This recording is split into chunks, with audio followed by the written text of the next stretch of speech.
Unaware he was a billionaire, the maid's daughter approached the lonely man. "Sir," she asked, "would you like to be my dance partner?" Her simple question shocked everyone in the room. He was a billionaire, lost in a grief that had settled on him like dust. She was a 10-year-old girl, the daughter of a maid who only saw a man who looked lonely. In a gymnasium divided by wealth and judgment, she ignored the stares and crossed the floor. She did not know he was a billionaire. She only knew he was alone. With one simple question, "Would you be my dance partner?" she offered a moment of simple, human kindness. She had no idea this one dance would ignite a cruel retaliation and unleash a power she couldn't imagine. And before we start, let me know where you are joining from today in the comments. Now, I hope you enjoy the story. He stood alone, a ghost in a gymnasium full of laughter. Robert Walsh, a man who owned skyscrapers, looked lost under paper streamers. He was here to sign a check, a duty he dreaded, but he did not expect a 10-year-old girl to change his life. The air in the Lincoln Elementary Gymnasium was thick with the smell of floor wax and pizza. Brightly colored drawings of turkeys and pilgrims, leftovers from Thanksgiving, were still taped to the walls. A father-daughter dance was in full swing. Fathers in clumsy suits twirled daughters in shiny dresses. In the corner, near the lukewarm punch bowl, Robert Walsh checked his watch. 6:17 p.m. He hated these events. They were loud, they were messy. They reminded him of a life he no longer had. He was here as the guest of honor, the Walsh from the Walsh Family Foundation that had funded the school's new library. The principal had insisted he make an appearance. "It will be good for the community, Mr. Walsh," the principal had said. Robert just felt empty. He adjusted the cuff of his gray cashmere sweater. He felt like a fraud. He had built an empire in logistics and shipping. He could move cargo across oceans, but he could not move himself out of the grief that had settled on him like dust. Across the gym, 10-year-old Emily watched the dancers. She had blonde hair, cut short and practical. Her dress was simple, a light blue fabric that her mother had sewn herself. It was pretty, but it was not shiny. It did not have the lace or sequins that the other girls wore. Emily did not mind. She was looking for her own partner. Her mother, Margaret, stood by the gymnasium doors, watching her daughter. Margaret's hands were clasped tight. She was a proud woman, but she was tired. She worked as a maid for the Peterson family, one of the wealthiest families in the county. She recognized the look of wealth. She saw it standing by the punch bowl. Margaret knew that man. Everyone did. Robert Walsh. His face was on the cover of magazines at the checkout stand. "Emily, honey," Margaret whispered, pulling her daughter back for a moment. "Maybe we should just watch for a while." Emily looked up at her mother. "But it's a dance, Mama." "I know, it's just... be good." Margaret glanced nervously at another woman across the room. That woman was Mrs. Peterson. She was here with her daughter, Chloe. Mrs. Peterson wore a sharp black dress and a look of permanent disapproval. She saw Margaret and Emily, and her lip curled just slightly. She leaned over to another mother. "They let everyone in tonight, it seems," Mrs. Peterson whispered, loud enough to be heard. Margaret's face flushed. She put a protective hand on Emily's shoulder. Emily did not hear the cruel remark. She was focused on the man by the punch bowl. He looked lonely. He looked the way she felt sometimes. Her grandfather, a man who had earned medals for bravery in a war long ago, had always told her one thing. "Courage isn't about being strong, Em. It's about seeing someone who needs help and helping them, even if you're scared." The man in the gray sweater looked like he needed help. He looked like he needed a friend. "I'll be right back, Mama," Emily said. "Emily, wait!" Margaret hissed. But Emily was already moving. She walked with purpose. She ignored the other dancers. She ignored the giggling girls. She walked straight across the polished wooden floor. Robert Walsh saw her coming. He assumed she was lost, or perhaps wanted him to buy a raffle ticket. He prepared to be polite but firm. Mrs. Peterson saw it too. Her eyes went wide with disbelief. "What is that child doing?" she muttered. Emily stopped right in front of the billionaire. She had to tilt her head all the way back to look him in the eye. His eyes were gray and very sad. She did not know he was a billionaire. She did not know he owned the building she was standing in. She only knew he was alone. Emily took a small breath. She remembered her grandfather's words. "Sir," she said, her voice clear and small, "would you be my dance partner?" The music seemed to dip. The chatter around them faded. Robert Walsh froze. He stared at the small blonde girl. Her expression was completely serious. There was no joke, no trick, just a simple question. You want to dance with me?" Robert asked. His voice was rough. He had not truly spoken to anyone in hours. "Yes, sir," Emily said. "The sign says, father-daughter dance." "I don't have a father here, and you're standing all by yourself. People shouldn't be by themselves at a dance." Robert's throat tightened. It had been years since anyone had spoken to him with such simple, honest kindness. In his world, everyone wanted something. They wanted his money. They wanted his influence. They wanted his name. This girl just wanted a dance partner. He looked over her head. He saw Mrs. Peterson watching, her face a mask of pinched judgment. He saw Margaret by the door, wringing her hands, looking terrified. Then he looked back down at Emily. "I am not," Robert said slowly, "a very good dancer." Emily smiled. "That's okay. I can teach you. The trick is to not step on the other person's feet." A small, rusty sound escaped Robert's chest. It was a laugh. He had not laughed in a long time. It felt strange.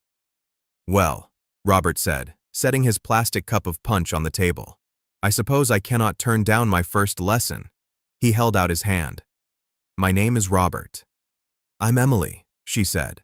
She placed her small hand in his large one. The DJ, seeing the interaction, made a quick choice. He faded out the fast-paced pop song. He put on a slow, gentle waltz. Emily led him onto the floor. The other fathers and daughters shuffled, moving aside to make room. A circle formed around the tall, sad man and the small, brave girl. Robert was stiff. He was awkward. He moved like a man who had forgotten how to be gentle. "You're supposed to put your other hand on my back, sir," Emily instructed patiently. "Oh, right." Robert awkwardly placed his hand on her shoulder blade. "No, lower," she said. He moved his hand. "Okay, now just step when I step," Emily said. They began to move. It was not a dance. It was a clumsy shuffle. Robert looked down at her blonde hair. Emily looked down at his expensive, polished shoes. "You're stepping on my feet," Robert noted. "No," Emily said, concentrating hard. "You're stepping on my feet." "Ah, my apologies." They found a rhythm, a simple 1-2-3. Robert's posture, usually rigid with stress, began to soften. The cold emptiness in his chest felt warmer. He thought of his wife, Claire. She had loved to dance. She had tried to teach him, right in their kitchen. "You are hopeless, Rob," she would laugh. "You are hopeless," Emily said, looking up at him. Robert stopped. "I'm sorry?" "I mean," Emily corrected herself, "you just need more practice." "My wife used to say the same thing," Robert said, his voice quiet. "Is she here?" Emily asked, looking around the gym. Robert's smile faded. "No, she's not." "Oh," Emily said. "My grandpa's not here either. He's in heaven. Mama says he's dancing with angels now." Robert looked at her. "Your grandpa sounds like a wonderful man." "He was a hero," Emily said proudly. "He saved his whole team in the war. He always told me to be brave, even when I'm scared." "Were you scared to ask me to dance?" Robert asked. Emily nodded. "A little. You're very tall." Robert chuckled again. The sound was richer this time. "Well, I am honored, Emily. Thank you for your courage." As the song reached its end, the gymnasium was quiet. The other families had stopped to watch. Mrs. Peterson was fuming. "This is ridiculous," she whispered to her friend. "He's making a fool of himself." With her. Margaret, however, was crying. She watched her daughter. She watched the billionaire.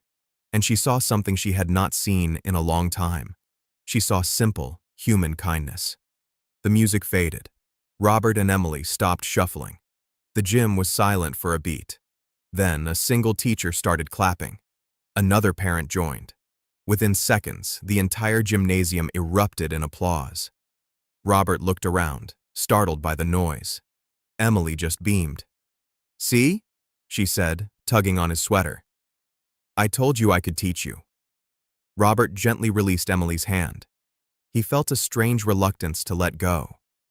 He looked over at Margaret, who was standing stiffly by the door, her face pale. "Your mother is waiting for you," Robert said to Emily. "Okay." Emily gave him a quick, bright smile. "Thank you for the dance, sir. You did very well for a beginner." "The honor was all mine, Miss Emily." Emily turned and ran back to her mother, her simple blue dress fluttering. Margaret grabbed her daughter's hand, gave Robert a quick, terrified nod, and pulled Emily toward the exit. As they left, the music started again, a loud, cheerful pop song. The spell was broken. The other families resumed their dancing. Robert Walsh stood alone once more, but he did not feel alone. He felt shaken. He felt awake. He turned to leave, his duty as a donor more than fulfilled. As he walked toward the same exit, he passed Mrs. Peterson's table. Her name was Beth Peterson. Her husband's company did occasional business with Walsh Logistics. They were small fish in his large pond. "Mr. Walsh," Beth Peterson said, her voice sharp and sugary. She stood up, blocking his path. Her daughter, Chloe, stood beside her, looking bored. "Mrs. Peterson," Robert said with a cool nod. "What a spectacle," Beth said, her smile tight. "It was so charitable of you to dance with that girl. Her mother works for me, you know, cleans my house." She said, "cleans my house," as if it were a disease. Robert's gaze, which had been warm moments before, turned to ice. He was a man who negotiated billion-dollar deals. He knew how to spot aggression. "She is a charming girl," Robert said evenly. "You must be very proud to know her mother." Beth Peterson's smile faltered. She had expected him to laugh it off, to agree that the girl was beneath him. She did not expect him to defend the child. "Well," Beth stammered, "I just worry. We must maintain certain standards. We wouldn't want children getting the wrong idea, thinking they can just bother important people." Robert looked down at her. He was a tall man, and in that moment, he seemed to fill the gymnasium. "The only wrong idea I see," Robert said, his voice dangerously quiet, "is a person who believes kindness has standards. The girl wasn't bothering me. She was saving me." He did not wait for a reply. He stepped around her. "Chloe," he said, nodding to the young girl, "that is a lovely dress." Chloe, who had been ignored all night, blushed. "Thank you, sir." Beth Peterson's face turned a dull, angry red. She watched him walk away. He had not just dismissed her, he had humiliated her. He had taken the maid's side. She turned her cold eyes toward the door where Margaret and Emily had left. "We will see about standards," Beth muttered. The drive home for Margaret and Emily was quiet. Their small, rattling car was cold. The heater had broken last winter. Margaret gripped the steering wheel so hard her knuckles were white. "Did I do something wrong, Mama?" Emily finally asked from the passenger seat. She was still wearing her coat from the dance. Margaret's heart broke. She reached over and squeezed Emily's knee. "No, baby. You did nothing wrong. You were perfect." "He was a nice man," Emily said, looking out the window. "He looked sad." "Yes, honey. He is. He's also very, very powerful." "What does powerful mean?" Margaret sighed. How could she explain it? "It means he's like a big ship, Emily. And we are very small boats. You have to be careful not to get too close or his waves can sink you, even if he doesn't mean to." Emily thought about this. "But he needed a partner, Mama." "I know." Margaret pulled into the parking lot of their small apartment complex. It was on the other side of town from the Petersons' sprawling mansion. "Mama, Emily said as they got out of the car. Yes? Mrs. Peterson looked angry. Margaret stopped, her key in the apartment door. She closed her eyes. Yes, I saw that too. Why? Some people, Emily, Margaret said, pushing the door open, don't like it when the boats get near the ships. They like everyone to stay in their proper place. That's silly, Emily said, walking inside. It's not a ship. It's just a dance floor. Margaret watched her daughter go to her room. Yes, baby, she whispered to herself. If only they knew that. She went to the kitchen and put the kettle on for tea. Her hands were shaking. Mrs. Peterson was not a kind employer. She was picky, she was demanding, she paid late. But it was a job. It paid for this apartment. It paid for Emily's food. And tomorrow morning, Margaret had to be at the Peterson house at 8 a.m. sharp to clean up after their pre-holiday party. She had a very bad feeling about tomorrow. Robert Walsh did not go home. His sprawling, empty mansion on the hill felt more like a tomb than a home.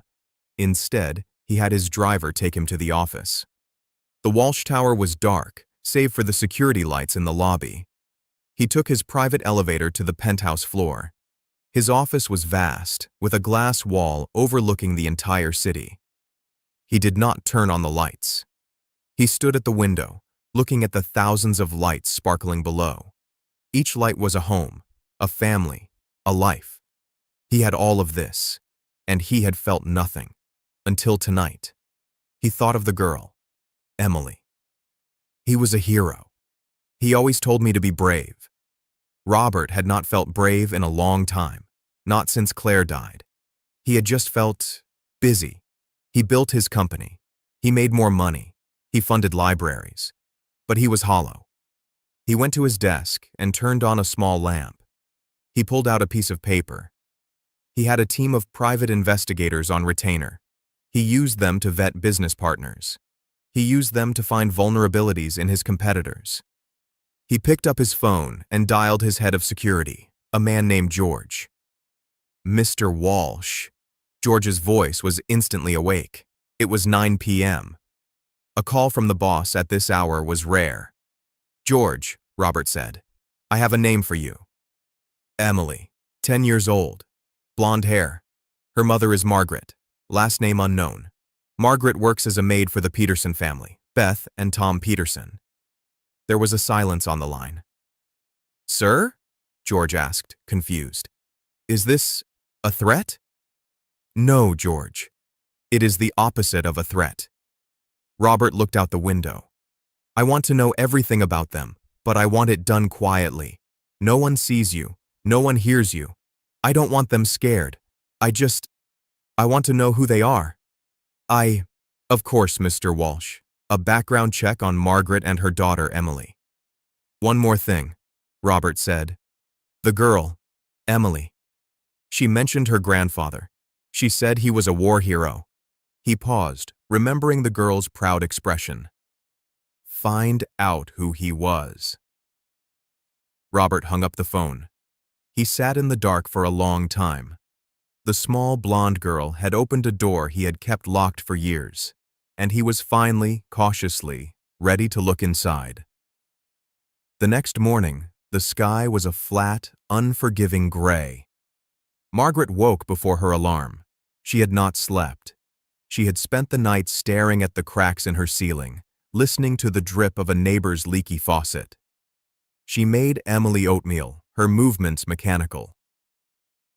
Are you going to Mrs. Peterson's today, Mama? Emily asked, swinging her legs under the small kitchen table. Yes, honey. Margaret forced a smile. You be good for Mrs. Gable next door after school. I'll be home around 5. Can I show Mrs. Peterson the picture I drew? Emily held up a piece of paper. It was a crayon drawing of the dance. A very tall stick figure in a gray sweater held the hand of a small stick figure in a blue dress. They were both smiling. Margaret's heart clenched. No, baby. Not today. Mrs. Peterson, she's very busy. She kissed Emily goodbye at the school bus stop. The bus pulled away, and Margaret was left alone in the cold. She wrapped her thin coat tighter and began the long walk to the wealthy side of town. The Peterson house was a modern mansion of glass and white stone. It looked like a beautiful, sterile box. Margaret let herself in through the side door, as instructed. She clocked in on a small keypad in the mudroom. 8:01 a.m., 1 minute late. She winced. Beth Peterson checked the log. The house was quiet, but it was a heavy quiet. The party from the night before had left a mess. Glasses, sticky with dried punch, were on every surface. Crumbs were ground into the expensive white rug. Margaret got to work. She was meticulous. She was thorough. She needed this job. She was scrubbing a red wine stain in the living room when Beth Peterson entered. Margaret! Margaret startled, nearly dropping her scrub brush. She stood up, wiping her hands on her apron. "Good morning, Mrs. Peterson." Beth was dressed in a silk robe, holding a cup of coffee. She did not look rested. She looked sharp and angry, like a bird of prey. "I see you're late," Beth said. Her voice was light, but her eyes were not. "I'm sorry, ma'am." "The bus was—" "Don't," Beth cut her off. "I don't care about the bus. I care about my house." Beth walked around the room, inspecting Margaret's work. She ran a finger along a bookshelf. "You missed a spot." Margaret looked. There was no dust. "I'm sorry. I'll get it." "You will." Beth took a sip of her coffee. "You seem distracted, Margaret. Did you have a late night? At the dance?" Margaret's blood went cold. "No, ma'am. We left early." "Yes, I saw." Beth turned to face her. "You know, Margaret, I am a very generous woman. I give you this job. I pay you a fair wage. I tolerate a lot." "Ma'am?" Margaret's voice was barely a whisper. "I expect a certain amount of professionalism, of loyalty. I do not expect my staff to be fraternizing." "Fraternizing?" "Don't play dumb." Beth's voice snapped. "You saw what your daughter did. Running up to a man like Robert Walsh, a man of his importance. It was mortifying. It was improper. It made me look bad." Margaret stiffened. Her grandfather's pride, the O'Malley pride, flared in her chest. "My daughter was being kind." The man was alone. "The man was alone because he wanted to be alone," Beth shrieked, her composure cracking. "He is not one of us. And you are not one of them. You are here to scrub my floors. Your daughter is here to be quiet. You seem to have forgotten your place." "My place," Margaret said, her voice shaking with a sudden cold anger, "is not beneath you. It is just different." Beth Peterson's eyes widened. She had never been spoken back to, not by a maid. "Oh," Beth said softly. It was a dangerous sound. "I see. You have a lot of pride, don't you? From that father of yours, the war hero." She said the words with a sneer. "You leave my father out of this," Margaret said, taking a step back. "I think not." Beth set her coffee cup down with a sharp click. "I think you should go to the study, my husband's desk. There's a small silver frame there. It has a picture of my Chloe when she was a baby. I'd like you to polish it." Margaret was confused by the sudden change of subject. "Yes, ma'am." The study. She walked down the hall to the dark wood-paneled room. She went to the heavy mahogany desk. She looked for the silver frame. It was not there. She checked the bookshelf. She looked on the side tables. It was gone. "Are you looking for something?" Margaret spun around. Beth Peterson was leaning in the doorway, a cruel, triumphant smile on her face. "The frame," Margaret said. "The silver frame with Chloe. It's not here." "I know," Beth said. "I'm sure it's hard to find time to clean when you are so busy. Perhaps you were going to take it. To pay for a new party dress for Emily?" The world tilted. Margaret felt the floor drop out from under her. "What?" "Number. I would never. I didn't. It was my grandmother's," Beth lied, her voice filling with false tears. "Solid silver. It's been in my family for years. And now, it's gone. After your performance." last night. Mrs. Peterson, I swear to you, Margaret begged, her pride vanishing, replaced by raw panic. I did not take it. I would never steal. That's what they all say. Beth's face hardened. I cannot have a thief in my house. I cannot have someone I don't trust around my family. You're firing me? Margaret's voice broke. But you know I didn't take it. I know that I am missing a valuable heirloom. And I know that you were the only one in this room. Beth walked to the front door and opened it. The cold November air rushed in. Please, Margaret whispered.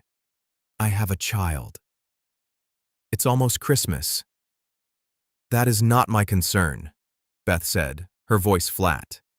Your final paycheck will be mailed to you, minus, of course, the cost of the frame.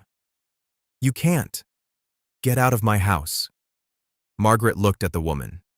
She saw no path for appeal. She saw no mercy. There was only a black wall of spite. Numb, Margaret walked past her. She stepped out into the cold. The heavy front door clicked shut behind her. Margaret stood on the pristine sidewalk, surrounded by manicured lawns and silent, empty mansions. She had no job. She had been accused of theft. She had no money for rent. She was the daughter of a hero, and she had never felt so defeated. She put her head down and began the long, cold walk home. Miles away, in the quiet of the Walsh Tower, Robert's phone rang. It was his head of security. George, what do you have? Robert said, swiveling his chair to look at the city. I have it, sir. It was simple. The school records listed Emily's full name, Emily O'Malley. Her mother is Margaret O'Malley. O'Malley, Robert repeated. The name felt familiar, solid. Yes, sir. And that's where it gets interesting. I ran the name Margaret O'Malley and grandfather and war hero as you asked. I cross-referenced it with local service records. George paused. Sir, are you familiar with Colonel Michael O'Malley? Robert sat up straight. Iron Mike O'Malley, the 101st? The very same, George said, his voice shaded with respect. Medal of Honor recipient, Silver Star, 2 Purple Hearts. He led the charge at the Battle of Eagle's Perch, saved his entire battalion. He's a legend. He passed away 5 years ago. Robert stared at the phone. He knew the name. Every businessman who dealt with the Department of Defense knew that name. Michael O'Malley was a legend not just for his bravery, but for his unbreakable integrity. He had been offered fortunes to sit on the boards of defense contractors. He had refused them all. He had lived and died in a small house on the poor side of town. He's Emily's grandfather, Robert said. It wasn't a question. He is. Margaret is his only child. It appears her husband, Emily's father, was also in the service. He died in a training accident before Emily was born. Robert closed his eyes. The picture was becoming clear. This was not just a maid and her child. This was the family of a true American hero. A hero's widow and a hero's daughter. Left to be humiliated by women like Beth Peterson. A cold, precise anger, the kind Robert usually reserved for hostile takeovers, began to build in his chest. George, Robert said, I have a new task for you. I want to know about Margaret's employment. I want to know about Beth Peterson. I want to know everything. Right away, sir. And George? Find me that silver frame. Margaret's feet were numb. The cold from the sidewalk had seeped through the thin soles of her shoes. It was a 3-mile walk from the Petersons' mansion to her apartment. Each step was a tiny, sharp impact. She did not cry. She was too scared to cry. She saw the faces of other people on the street. A mailman, a woman pushing a stroller. They all looked normal. Their lives were not falling apart. A thief. Mrs. Peterson had called her a thief. The word echoed in her head, louder than the traffic. It was a stain. A dirty, permanent mark. She thought of her father, Colonel Michael O'Malley. He had a glass case in his old den filled with medals. On his uniform, every crease was perfect. He was a man of absolute, frightening honor. Your name is all you have, Margaret, he used to tell her. Don't you ever let anyone put dirt on it. Now dirt was all she felt. She had failed him. She had failed Emily. What would she tell her? Honey, we can't buy food this week because a rich woman lied. We have to move because I lost my job? She reached her apartment complex. The building was old, the brickwork crumbling, but it was home. It was her tiny, safe box in the world. And now she might lose it. She let herself into her apartment. 11:34 a.m. It was quiet. Emily was still at school, safe in her classroom, unaware. Margaret walked to the kitchen and stood by the sink. She looked at the crayon drawing Emily had made of the dance. The tall stick man and the small stick girl, smiling. She had allowed her daughter to be brave. She had allowed her to talk to the big, powerful ship. And the ship's wave had come, just as she'd feared, and it had sunk her.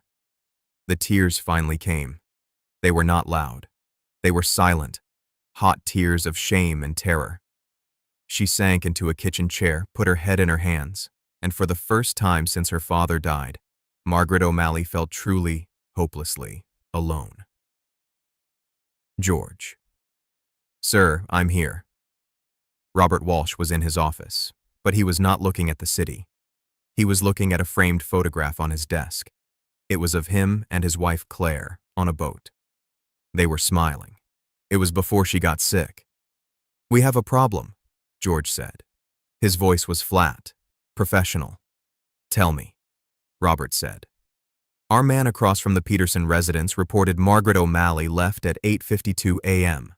She was distressed, crying. She did not take her car. She walked. That's not her pattern. Robert's knuckles whitened on the edge of his desk. Go on. I took the liberty of activating a digital surveillance. Mrs. Peterson's home is a smart house. Her security system is very advanced. It's also very poorly encrypted. George, Robert said, get to the point. Mrs. Peterson fired Margaret O'Malley. The accusation was theft, a silver picture frame valued at $500. Robert said nothing. The silence in the office was heavy. And did she take it? Robert finally asked. He hated the question. He hated that the world made him ask it. No, sir. George's voice was firm. I have the footage from the home's internal cameras. Mrs. Peterson took the frame from the study desk herself last night, after her party. She hid it in her own walk-in closet. At 8:45 a.m., she instructed Ms. O'Malley to polish the frame. At 8:51 a.m., she discovered it was missing and fired her. Robert leaned back in his chair. He felt a profound, freezing calm. It was the feeling he got before he ruined a competitor. It was an anger so pure it was almost peaceful. She planned it, Robert said. It appears so, sir.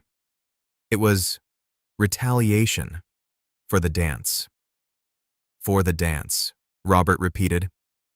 He thought of Emily's small, brave face. He thought of her pride in her grandfather, Iron Mike O'Malley, a man who had faced bullets and bombs. His daughter and granddaughter were being destroyed by spite. Sir? George waited. He knew this was more than a business matter now. What else, George? Margaret O'Malley has $112 in her checking account. Rent is due in 8 days. She's on a month-to-month lease. An eviction notice would give her 10 days. She has no other family, no support structure. She is, by all definitions, trapped. Robert looked at the photo of his wife. Claire had been a volunteer at a shelter. She had always fought for people who were trapped. Use your power for good, Rob, she had always said. Don't just be rich. Be worthy of it. He had not been worthy. Not for a long time. Okay, Robert said. His voice was different. The fog of grief he had lived in for 2 years was gone. In its place was sharp, clear purpose. George, I want you to find the name of the bank that holds the mortgage on the Petersons' house. Sir? George was surprised. That's easy. It's First National. Good, Robert said. I also own a bank, don't I, George? Yes, sir. Walsh Financial. You own all of it. I want you to buy that mortgage. Today. I don't care what it costs. I want to be Tom Peterson's banker by 5 o'clock. That, yes, sir. It's a large note, but yes, it can be done. What's the second step? You're going to find out which charity event Mrs. Peterson is chairing this Christmas. She seems the type. I want to know the venue, the guest list, and who is funding it. I'll have it in an hour, George said. Good. And George, one last thing. Sir? Get a car to Margaret O'Malley's apartment. A very nice, unmarked car, and have a driver wait. I don't want her or her daughter walking anywhere. Have him be invisible, but have him be there. In case they need to go. To a hospital. To a grocery store. They are not to be stranded. A shadow car. Yes, sir. She is the daughter of Michael O'Malley, Robert said, more to himself than to George. She will not be treated like a thief. She will not be abandoned. He hung up the phone. He stood up and walked to the window. The city looked different. It was not just a collection of assets anymore. It was a place where things happened, good things and terrible things. She called her a thief, he whispered. He thought about his own company, Walsh Logistics. His slogan was, "We move the world." He smiled. It was a cold, thin smile. Let's see just how fast we can move it, he said. It was 3 hours before Emily's bus was due to drop her off. 3 hours for Margaret to sit in her own apartment, which now felt like a cold, unfamiliar box. The label thief was a physical weight. It pressed on her chest, making it hard to breathe. She went to her bedroom and pulled an old metal lockbox from under her bed. It was where she kept her important papers. Her father's discharge papers, Emily's birth certificate, her checkbook. She opened the checkbook. The balance was $112.48. Her paycheck from Mrs. Peterson was not due for another week, and now it would be docked. The silver frame. A lie. She looked at the small pile of bills on her dresser. The rent, $650, due in 8 days. The electric bill, $78, due in 5 days. Her phone bill, $45. She did the math. It was simple. It was brutal. It was impossible.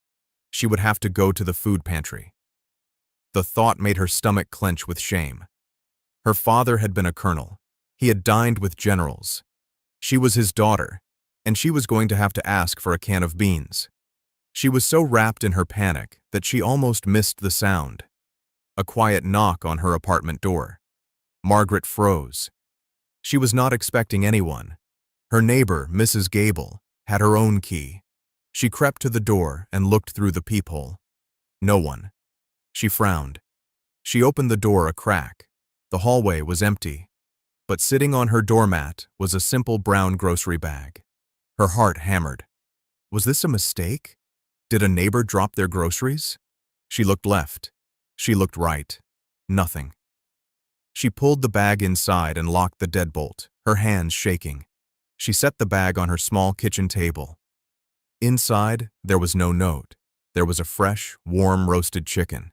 There was a loaf of bread, a bag of apples, a carton of milk, a container of fresh pasta salad, and a small, foil-wrapped package of chocolate chip cookies. It was enough food for 3 days. Margaret backed away from the bag as if it were a snake. Where had this come from? She thought of Mrs. Peterson. Was this a new kind of cruelty? A trap? Number. This was not Beth Peterson's style. This was kind. She ran back to the peephole and stared through it. The hallway was empty. But then she saw, through the thin curtains of her living room window, a car. It was parked across the street, a plain, black sedan. It had no markings. It just sat there. It was not there this morning. She watched it for a long, long time. The car did not move. No one got in. No one got out. It was just watching, protecting.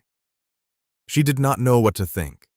She felt a strange, new feeling mixing with the panic. It was confusion.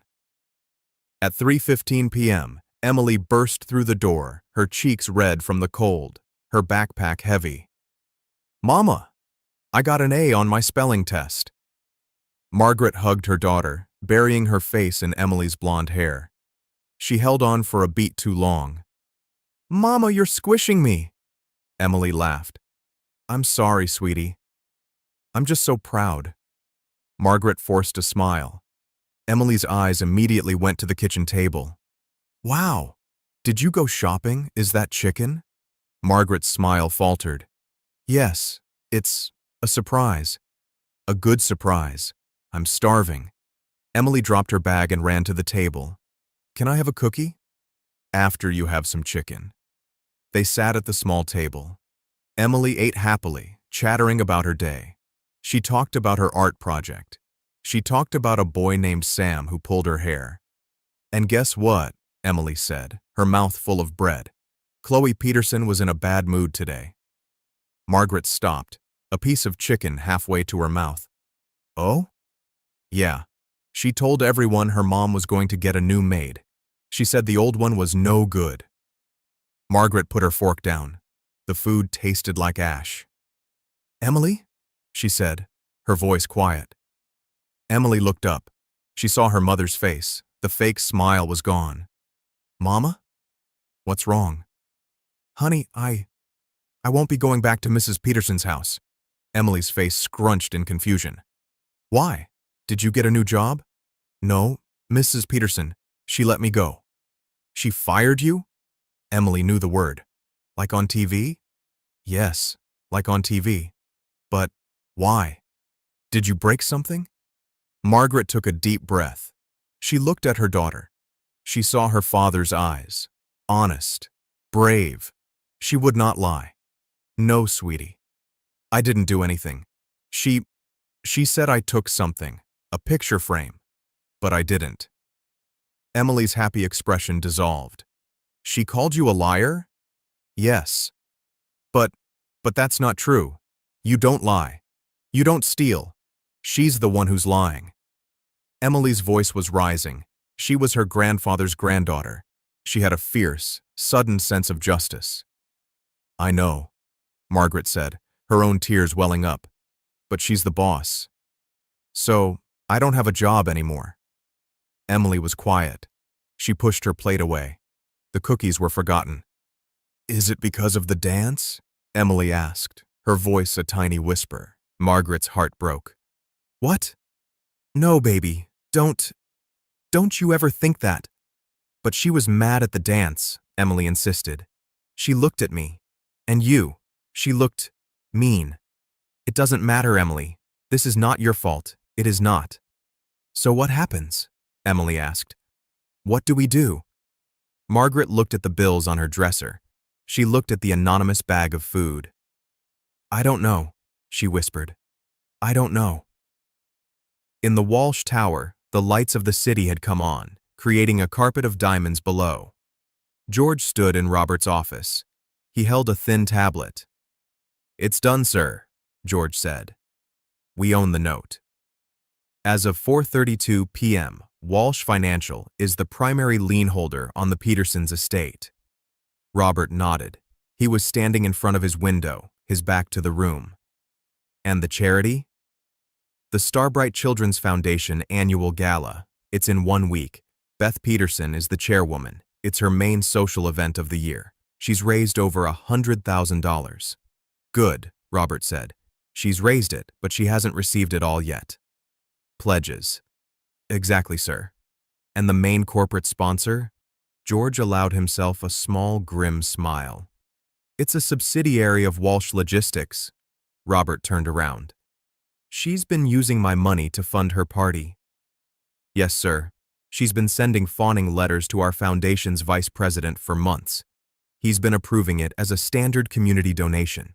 $50,000. "Cancel it," Robert said. "Sir? Cancel the donation. I want a letter sent from our VP.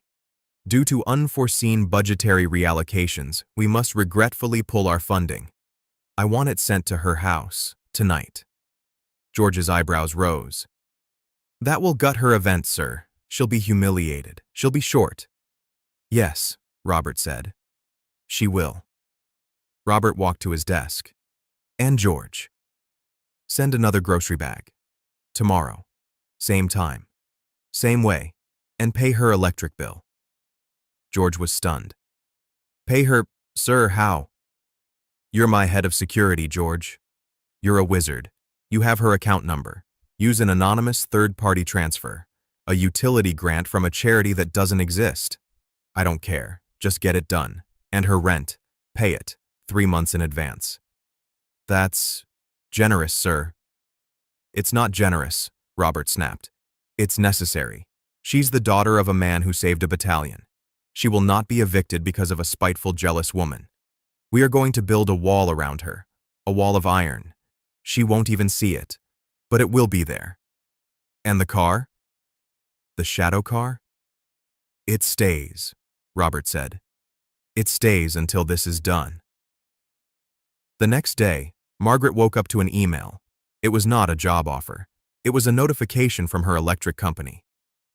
Dear customer, your account has been paid in full by a grant from the Community Neighbors Fund. Your balance is $0.00. Margaret stared at it. She printed it out, her hands shaking, as if the paper would make it real. Community Neighbors Fund?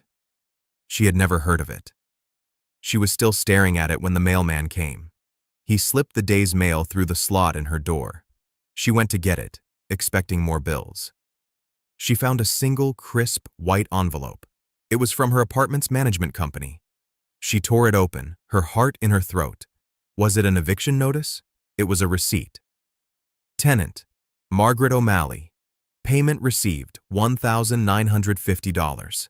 Status, paid in full. December, January, February. Thank you. Margaret dropped the paper. She stumbled back and sat hard on her couch. This was not happening. This was not real. 3 months' rent, her electric bill, the food. This was not kindness. It was something else. It was an invasion. It was a message. But from who? She thought of the black car, still parked across the street. It was there when she woke up. A new kind of terror, cold and sharp, replaced her panic. She was not in control. Someone was pulling strings. Someone was watching her, playing a game with her. Was this Mrs. Peterson? Was this some twisted way to prove Margaret was unstable?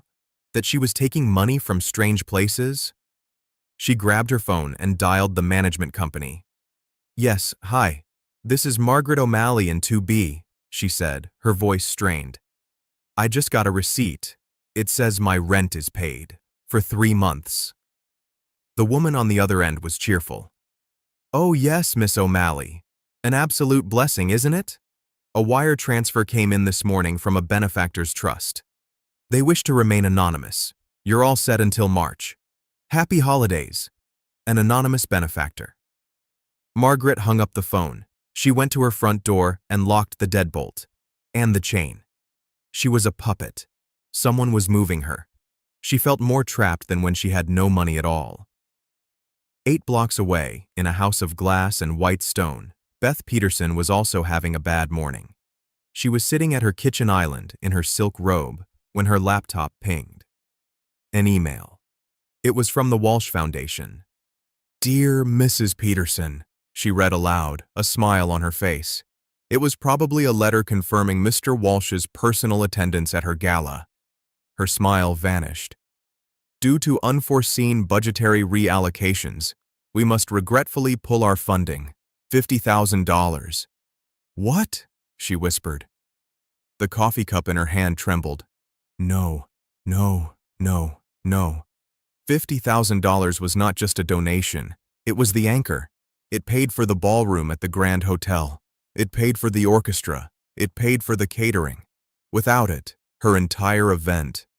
She grabbed her phone and dialed her contact at the foundation, a vice president she had charmed for months. It went straight to voicemail. He can't do this, she stammered. She tried his direct line. Voicemail. She tried his assistant. I'm sorry, Mrs. Peterson. Mr. Davies is in high-level meetings all day. He is unavailable. But the gala, The Starbright Gala. There's been a mistake. There is no mistake, Mrs. Peterson. The decision is final. Have a good day. The line clicked. Beth Peterson stared at her phone. Her heart was a cold, hammering stone in her chest. She was ruined. It was not about the children. It was not about the charity. It was her party. It was the one night of the year she was the most important woman in the city. And Robert Walsh had just gutted it. That Maid, she hissed, her mind making a desperate, illogical leap. This is somehow her fault. She must have said something to him. Ungrateful. Her phone rang. She snatched it, hoping it was the foundation, begging her forgiveness. It was her bank. First National. Mrs. Peterson? A cold, unfamiliar voice said. This is Mr. Kincaid from Walsh Financial. Walsh? Financial? I bank with First National. Not anymore, the man said. As of 5 p.m. yesterday, Walsh Financial acquired your mortgage note. We are your new lien holder. This is a courtesy call to inform you of a discrepancy. Your husband's business accounts seem highly leveraged. We're concerned about the loan-to-value ratio of your property. Beth stood up, knocking her coffee cup over. Brown liquid spilled across the white marble island. She didn't notice. What are you saying? We're saying, the voice continued, that given the new risk profile, we are exercising our right to call in the note. You have 30 days to pay the full balance, $4.7 million, or we begin foreclosure proceedings. The phone slipped from her hand. It clattered to the floor. Foreclosure. Robert Walsh. He wasn't just pulling a donation. He was taking her house. She sank to the floor, the spilled coffee soaking the hem of her silk robe. She had destroyed a maid over a silver frame. And the maid's dance partner, the quiet man in the gray sweater, was now taking everything. The week that followed was the strangest of Margaret's life. She did not leave her apartment. The black car remained. Every day, a bag of groceries appeared. She tried to find a job. She applied online to dozens of listings. No one called her back. She was a thief. The accusation, even without proof, was a ghost that followed her. Then, 3 days before the gala, a new package arrived. It was a large, flat black box. There was no note. Inside, on a bed of white tissue paper, were 2 dresses. One was a simple, elegant, dark blue velvet dress. It was her size. It was beautiful and modest. The other was a smaller, matching dress. Emily's size. At the bottom of the box was a single, thick, cream-colored envelope. The Starbright Children's Foundation, it read. Margaret opened it. The foundation is honored to invite Miss Margaret O'Malley and Miss Emily O'Malley as the daughter and granddaughter of Colonel Michael O'Malley to be our guests of honor at this year's gala. It included a time and a place. The Grand Hotel, 7 p.m. Margaret stared at the invitation. She looked at the dresses. Guests of honor? This was a nightmare, a confusing, terrifying play. Mama? Emily said, touching the soft velvet. Are we going to another party? I think so, honey. Is he going to be there? The sad man? Margaret finally understood. The groceries, the rent, the black car. It was not Mrs. Peterson. It was him, Robert Walsh. He was not trapping her. He was protecting her. And now he was inviting her. Yes, Emily, Margaret said, her voice shaking, but not with fear, with something else. I think he will be. The Grand Hotel ballroom was a sea of black ties and jewels. Beth Peterson stood by the entrance, her face a mask of plastic smiles. She had managed to save the gala. Barely. She had poured her own emergency savings into it, maxed out 2 credit cards. The orchestra was a 4-piece string quartet. The catering was cold appetizers. The rumors were flying that her husband was in financial trouble, that the Walsh Foundation had pulled out. Her social circle was avoiding her. She was toxic. She was checking the guest list, her hands trembling when she saw them. No! She gasped. Margaret O'Malley and her daughter walked into the ballroom. They were not dressed in a maid's uniform. They were dressed in beautiful, simple velvet. They looked dignified. "What are you doing here?" Beth hissed, rushing to them. "You are not on the list. Get out. Security." "I believe," a deep voice said, "they are with me." Robert Walsh stepped out from the crowd. He was not in a gray sweater. He was in a perfectly tailored tuxedo. He looked like the man who owned the city. He smiled, not at Beth, but at Emily. "Miss Emily," he said, "you look lovely. I see you're not wearing your dancing shoes." Emily giggled. "You're not wearing your sweater." "Beth," Robert said, his voice dropping, all humor gone. "I believe you know Miss O'Malley." Beth's face was white. "Mr. Walsh, this woman, she's a thief." The string quartet stopped. The room went silent. Everyone turned. "She stole from me," Beth cried, her voice cracking with desperation. "She's a common thief. I had to fire her." Margaret grabbed Emily's hand, her face crimson. She wanted to run. "A thief?" Robert said, his voice calm, but carrying across the entire room. "That's a very serious word. Did you file a police report, Beth?" I was going to. A silver frame. It was my grandmother's." "This one?" Robert said. George, his head of security, stepped forward. He was holding a clear plastic bag. Inside was a silver picture frame.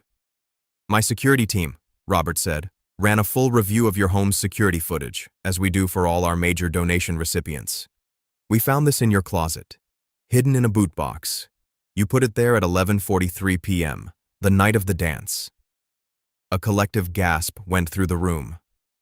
Beth Peterson looked at the frame, then at Robert. Her mouth opened and closed. No sound came out. "You slandered this woman," Robert said, his voice ablade. "You fired her. You tried to ruin her. All because her daughter, a 10-year-old girl, showed me a moment of kindness, because she had the courage you will never have." He looked at Margaret. "Ms. O'Malley's father was Colonel Michael O'Malley. He saved a battalion. He was a hero. You are just a bully." Robert turned to the silent, watching crowd. "The Walsh Foundation is pulling all funding from this event, effective immediately. And as your banker, Mrs. Peterson." He let the words hang. "I'll be seeing you and your husband on Monday. We have a lot to discuss." Beth Peterson's perfect world, her social standing, her money, her house, it all evaporated in that single terrible moment. She turned and fled the ballroom, her face a ruin. The crowd began to whisper. Robert ignored them. He turned to Margaret. She was crying, but they were not tears of fear. They were tears of relief. "Mr. Walsh," she whispered, "the groceries, the rent." "A hero's daughter should never have to worry about rent," Robert said softly. He looked around the room. "The Walsh Foundation needs good people, people with integrity, people like your father. I'm starting a new grant, the O'Malley Grant, for the families of veterans. It needs someone to run it, someone I can trust, someone with honor." He looked directly at Margaret. "I'm not offering you a handout, Ms. O'Malley. I'm offering you a job, a very difficult one. Will you accept?" Margaret stared at him, the billionaire who had just defended her, who had saved her, who saw her not as a maid, but as herself. "Yes," she said, her voice clear. "Yes, I will." Robert smiled, a real warm smile that reached his eyes. The sadness was still there, but it was not alone. Emily, who had been watching this all, tugged on his tuxedo jacket. "Sir?" she asked. "Yes, Emily? Can we dance now?" The music stopped. Robert looked at the string quartet, who were staring, frozen. He nodded to them. "Play," he said. The music started again, a slow, gentle waltz. Robert Walsh looked down at the small girl with the brave heart. "Miss Emily," he said, holding out his hand, "it would be my greatest honor." He took her hand, And in the middle of the grand ballroom, surrounded by the wealthiest people in the city, the billionaire and the maid's daughter began to dance. And this time, he knew exactly what he was doing. And with that dance, we'll leave Robert and Emily for now. I hope their story served as a small reminder that the simplest act of courage can change a life, and that kindness is the one thing that closes any distance. I'd love to know what you were doing while you were listening, perhaps winding down for the evening or taking a quiet break. Drop a line in the comments. I truly do read them all. If you want to make sure we cross paths again, hitting like and subscribing makes a huge difference. Your feedback is always welcome as we try to improve our stories. Thank you for spending this time with me.